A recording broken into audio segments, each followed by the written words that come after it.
नमस्कार दोस्तों, स्वागत है एक बार फिर से आपका हमारे YouTube channel universal chemistry classes में। और मैं नरेंद्र मिश्रा उपस्थित हूँ आपको रसायन विज्ञान सिखाने के लिए। तो प्यारे बच्चों, हमारा एल्किल हैलाइड का टॉपिक चल रहा है, जो लेसन है हेलो एल्केन और हेलो एलीन।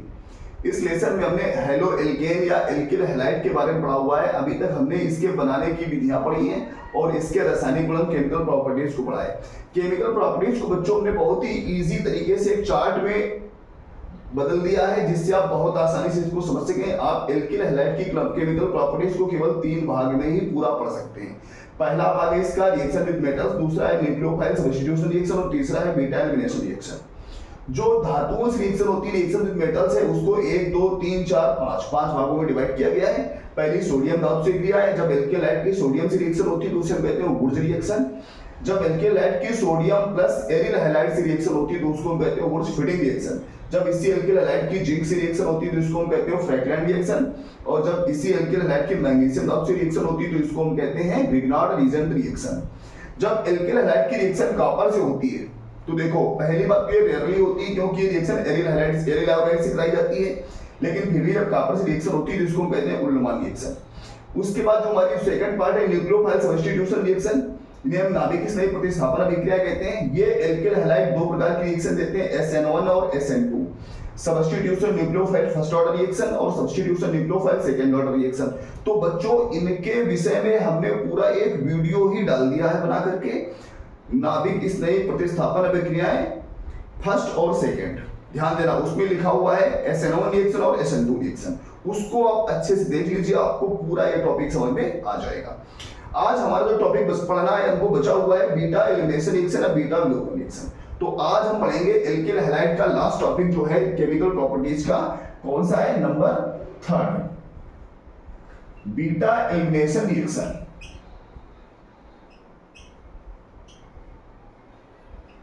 बीटा विलोपन अभिक्रिया क्या कहते हैं इसको? बीटा विलोपन अभिक्रिया।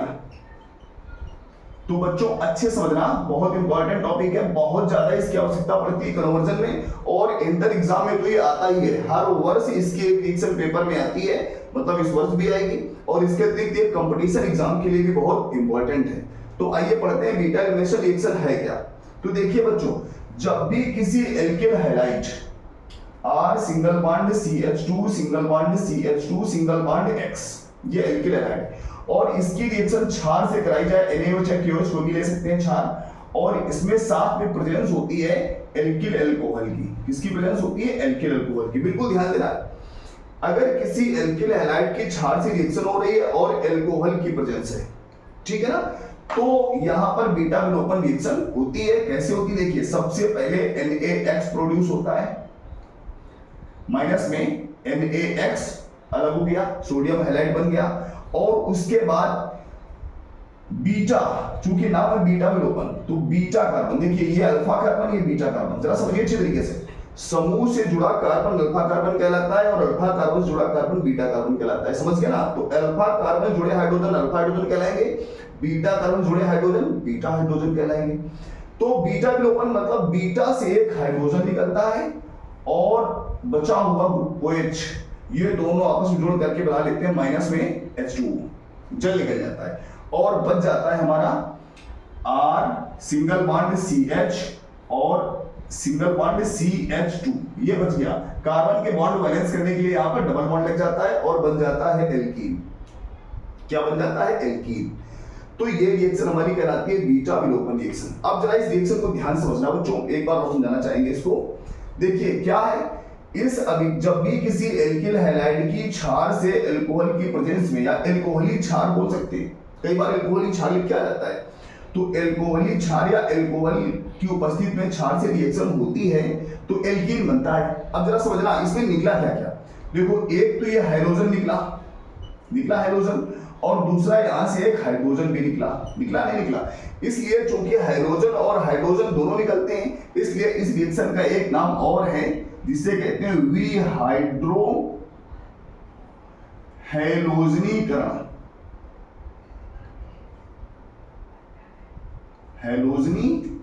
क्या नाम है इसका?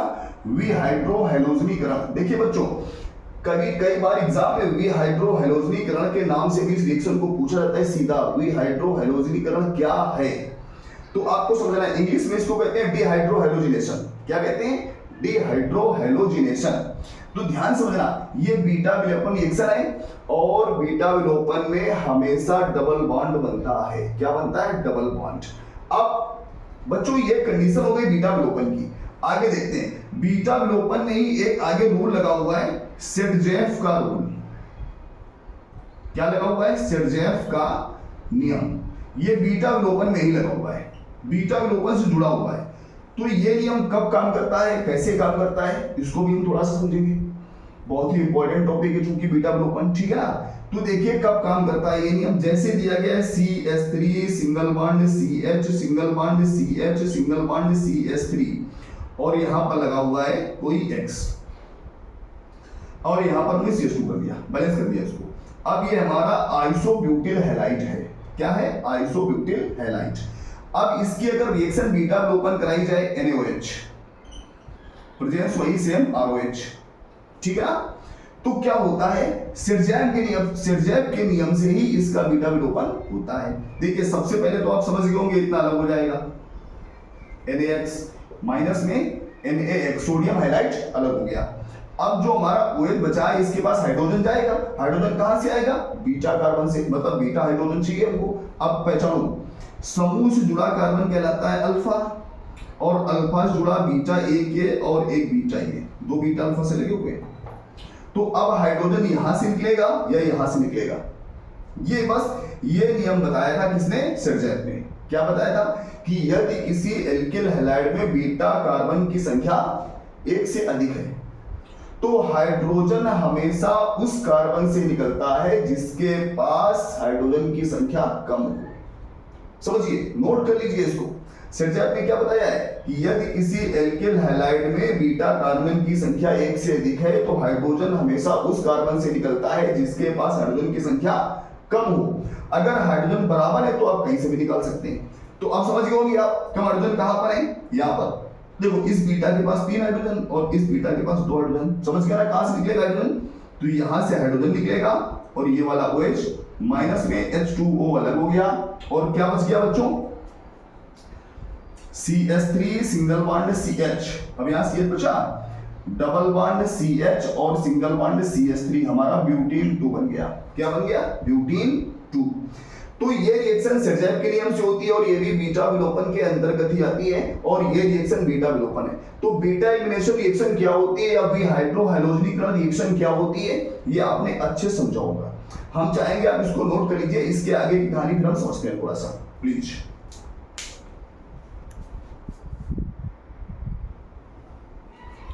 तो प्यारे बच्चों, बीटा विलोपन रिएक्शन हमने पढ़ी है और बीटा विलोपन के साथ में उसका सेरजैव का जो नियम लगता है वो भी हमने पढ़ा हुआ है। अब आइए पढ़ते हैं बीटा विलोपन रिएक्शन का उपयोग होता कैसे, इस पर अध्ययन करते हैं। तो कई बार हमको क्वेश्चन इस तरीके से मिलते हैं, कैसे प्राप्त करोगे, कैसे प्राप्त करोगे। तो बच्चों इन क्वेश्चन को जरा अच्छी तरीके से याद रखना, समझना इनको बहुत अच्छी तरीके से, क्योंकि बहुत इंपॉर्टेंट क्वेश्चन होते हैं। ये कन्वर्जन है। क्या है? कन्वर्जन। और कन्वर्जन थोड़ा सा मुश्किल से होते हैं, मुसीबत हो जाती है, समझ पाना मुश्किल होता है। देखिए जैसे एग्जांपल फर्स्ट है, क्या है? हमको प्राप्त करना है 1 क्लोरो प्रोपेन से 1 2 क्लोरो प्रोपेन। क्या बनाना है इनको? 1 क्लोरोप्रोपेन से 2 क्लोरोप्रोपेन बनाना है। तो कैसे बनाएंगे हम जरा समझना। अब किसी भी कन्वर्जन को हल करने का एक प्रोसेस होता है, पहले भी हम बता चुके हैं। सबसे पहले आप इनका फार्मूला लिखेंगे, सूत्र क्या होता है। तो देखिए क्लोरोप्रोपेन, प्रोपेन का मतलब 1 2 3, एन का मतलब सारे सिंगल बॉन्ड, 1 नंबर पर Cl लगाए, 1 2 3 नंबरिंग कर लीजिए, 1 पर लगा लीजिए Cl। अब ये तुम्हारा 1 क्लोरोप्रोपेन हो गया। अब इसके आपको केवल बॉन्ड बैलेंस करने, मतलब हाइड्रोजन बैलेंस करने। तो यहां पर हो गया H3, यहां पर हो गया H2 और यहां पर हो गया H2, CH2 CH2 CH3 और यहां पर लग गया 1। तो ये सूत्र हमारा बन गया किसका, 1 क्लोरोप्रोपेन का। और इससे हमको क्या बनाना है, 2 क्लोरोप्रोपेन मतलब CH3 single bond CH single bond CH3 और यहां पर लगाए Cl। मतलब हमको इससे ये बनाना है। अब बच्चों जब इस एग्जांपल को आप देखेंगे तो आपको समझ में आएगा, क्या समझ में आएगा कि Cl को एक नंबर से हटा करके हमको बीच में ले जाना है, किनारे से हटाकर बीच में ले जाना है। तो जब भी हमको कोई हैलाइड ग्रुप का स्थान बदलना होता है तो वहां पर पहला स्टेप आपका बीटा विलोपन का ही होता है। बिल्कुल याद रखना, इसको भूलना ही नहीं है। तो आइए इस कन्वर्जन को करते हैं, कैसे करेंगे देखिए। CH2 single bond CH2 single bond CH3, यहां पर लगा हुआ है Cl और इसकी रिएक्शन हम कराएंगे एल्कोहलिक क्षार से NaOH और प्रेजेंस हो गई ROH की। अब देखिए बच्चों, सबसे पहले NaCl निकला, समझ गए होंगे आप लोग, माइनस में NaCl निकल गया और उसके बाद H2O निकलेगा तो बीटा से हाइड्रोजन, यहां से H और यहां से OH, माइनस में H2O निकल गया और क्या बच गया हमारा CH2 डबल बॉन्ड CH और सिंगल बॉन्ड CH3। ये हमारा बन गया प्रोपीन। क्या बन गया, प्रोपीन। अच्छी तरीके से समझिए, ये हमारा प्रोपीन बन गया। इस रिएक्शन को आपने री पढ़ा है और बहुत ही इजी है प्रोसेस। अब जो हमारा प्रोपीन बन गया है, इस प्रोपीन का हम करा सकते हैं HCl से योग। कौन सा, मार्कोनी-काफ का नियम पढ़ाया है हमने। अगर आपने नहीं पढ़ा है और आप भी पहली बार हमारे वीडियो देख रहे हैं तो निवेदन है आपसे, हमारे फर्स्ट वीडियो से शुरू करिए, आपको टोटल केमिस्ट्री समझ में आएगी जितना भी हमने समझाया है। तो अब देखिए, मार्कोनी-काफ के नियम से हमने किया है, हमने इसी लेसन में जब एल्किल हैलाइड पढ़ रहे थे वहां पर हमने पढ़ा था एल्कीन पर हाइड्रोजन अम्लों का योग। तो एल्कीन पर हाइड्रोजन अम्लों का योग जो हमने वीडियो डाला हुआ है बनाने की विधियां, एल्किल हैलाइड बनाने की विधियां, उसमें भी आप इस रिएक्शन को देख सकते हैं।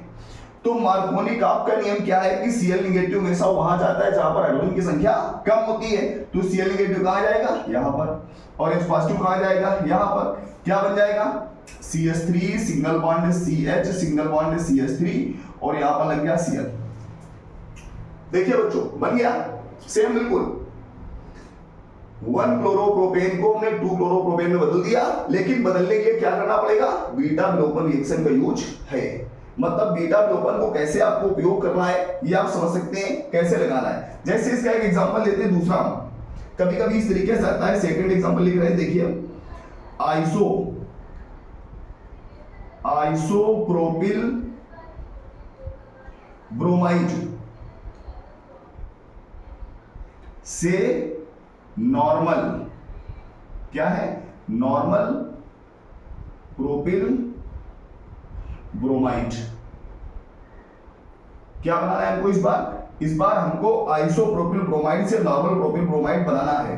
तो बच्चों अच्छे समझना फिर से एक बार, दूसरा एग्जांपल है इसका। ये सबसे पहले हम क्या करेंगे, वही पुराना प्रोसेस, पहले इनके सूत्र लिखेंगे। देखिए बच्चों, अगर आप इनके सूत्र नहीं बना पाते हैं तो रसायन विज्ञान की रिएक्शन आपको आनी नहीं है। कोई ऐसा टीचर ढूंढिए जो रट्टा मरवाता हो, क्योंकि भविष्य आपका सिक्योर नहीं है, तो बस इंटर पास हो जाओ किसी तरीके से, ठीक है ना। तो ऐसा टीचर ढूंढिए जो रट्टा मरवाता हो, आपको एक रिएक्शन 15-15, 20-20 बार बना के सिखाता हो, क्योंकि वही करा सकता है, क्योंकि आपको पल्ले पड़ने वाला नहीं है। इसलिए ये सब सीखिए। अगर आप बना नहीं पाते हैं, आप रट्टा मार रहे हैं, तो समझ जाइए क्या हालत है। किसी सूत्र से उसका नाम कैसे बनाया जाता है, इसके लिए भी हमने वीडियो डाला है कि सूत्र से नाम या नाम से सूत्र कैसे बनाएं, कार्बनिक यौगिकों के नाम और सूत्र बनाए जाते हैं, इसका हमने वीडियो डाला है। इसलिए निवेदन है, प्लीज हमारे सारे वीडियो देखिए, तो आपको बहुत अच्छी तरीके से समझ में आएगा, सीख जाएंगे आप, गारंटी लेता हूं मैं इस बात की। चलिए बात करते हैं मुद्दे पर। तो सबसे पहले क्या करेंगे, इसके नाम लिखेंगे दोनों के। इसका नाम क्या है, आइसोप्रोपिल ब्रोमाइड। देखिए ये आइसोप्रोपिल क्लोराइड था तो सेम हो जाएगा, CH3 single bond CH single bond CH3 और यहां पर लगाए Br। ये हमारा आइसोप्रोपिल ब्रोमाइड है और इससे बनाना है हमको normal CH3 single bond CH2 single bond CH2 single bond Br। ये हमको बनाना है बच्चों। हमको इससे ये बनाना है, समझ गए ना। फिर देखिए यहाँ पर Br ग्रुप जो है वो नंबर 2 पर लगा हुआ है कार्बन के, और इसको उठाकर नंबर 1 पर लाना है। तो जब भी हमको हैलाइड ग्रुप का स्थान बदलना होता है तो रिएक्शन की शुरुआत कहां से होती है? बीटा विलोपन से। कहां से होती है? बीटा विलोपन से। तो कराइए बीटा विलोपन। देखिए कैसे कराएंगे। CH3 सिंगल बॉन्ड CH, ऊपर लगा हुआ है Br सिंगल बॉन्ड CH3 और प्लस KOH या NaOH ले सकते हैं। कैसा लेंगे हम? एल्कोहली ROH। और क्या निकलेगा? समझ गए ना। पहले माइनस में KBr निकल गया और फिर बीटा से। अब देखो यहाँ पर सेरजाइव का नियम लगेगा, लेकिन दोनों ही कार्बन के पास में बराबर हाइड्रोजन है तो कहीं से भी निकाल सकते हैं। तो एक H निकाल लिया और ये OH माइनस में H2O निकल गया और बच गया हमारा CH3 single bond CH double bond CH2 बच गया। अब जब इस पर हम योग कराएंगे किसका? HBr का, क्योंकि Br हमको जोड़ना है तो HBr का योग कराएंगे। तो H पर प्लस और Br पर माइनस। अब बच्चों ध्यान देना, Br को कहां ले जाना है? हमको किनारे ले जाना है। और जब Br को किनारे ले जाना है तो कौन सा नियम लगेगा? एंटी मार्कोनिकॉफ का। कौन सा? Anti Markovnikov. एंटी मार्कोनिकॉफ का नियम लगेगा। लगाइए। तो निगेटिव वाला कहां जाएगा? इसके पास, और पॉजिटिव वाला जाएगा इसके पास। क्या बन जाएगा? CH3 single bond CH2 single bond CH2 single bond Br बन गया बच्चों। तो आइसोप्रोपिल ब्रोमाइड को नॉर्मल प्रोपिल ब्रोमाइड में बदल दिया और नॉर्मल प्रोपिल क्लोराइड को आइसोप्रोपिल क्लोराइड में बदल दिया। कैसे कन्वर्जन होते हैं एल्किल हैलाइड के, ये आप समझ रहे होंगे। इसके बाद हम आपको यहां पर याद दिलाना चाहेंगे बच्चों, बताना चाहेंगे कि जो एल्किल हैलाइड का टॉपिक हमने पढ़ा है, इसके बाद हम इस टॉपिक को भी और पढ़ेंगे। अब हम पढ़ेंगे इसका methyl chloride, ethyl chloride, ethyl bromide और chlorobenzene, isopropyl chloride, isopropyl bromide, सारे टॉपिक को हम पढ़ेंगे क्योंकि हमको एक एक क्वेश्चन के आंसर को क्लियर करना है। क्लोरोफॉर्म कैसे बनता है ये भी बताएंगे, और जो पीछे के एक्सरसाइज के क्वेश्चन होते हैं, जो कन्वर्जन होते हैं, वो भी सब कराएंगे। बस निवेदन है आपसे, जुड़ रहिए हमारे साथ। Thank you.